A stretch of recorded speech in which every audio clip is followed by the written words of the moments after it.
I'll give the call to the member for Fremantle. Thank you, Speaker, and my question is to the Prime Minister.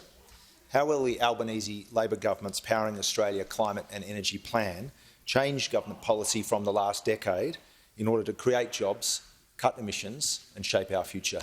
I'll give the call to the Prime Minister. I thank the member for Fremantle for his question, and I thank him for his long-term commitment in advancing action on climate change and the environment. Our Powering Australia plan we released in December last year. It is the most comprehensive plan ever put forward on these issues by an opposition, and indeed was more comprehensive than any plan put forward by the former government over the previous 10 years.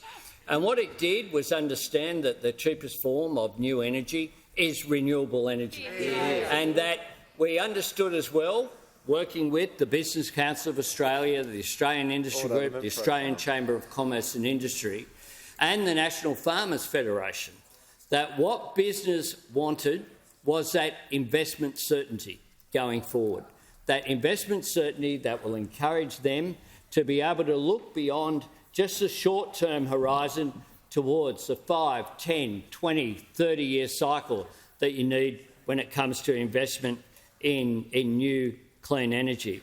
But we also understood the opportunity that comes with that. This is about using that cheaper, cleaner energy, working with the National Reconstruction Fund to support existing industries to transition, but also supporting new industries to grow. New industries in advanced manufacturing, new industries making more things here, making our country more resilient.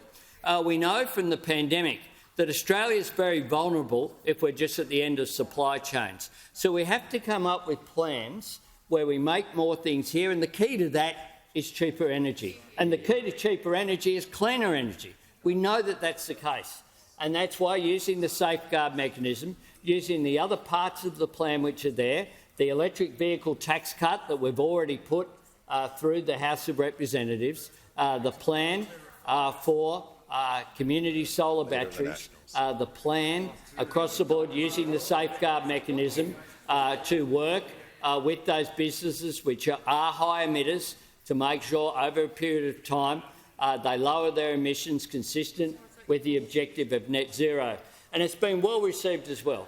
And there's one thing that some of the critics of climate action say that is correct, which is Australia can't just do things by ourselves.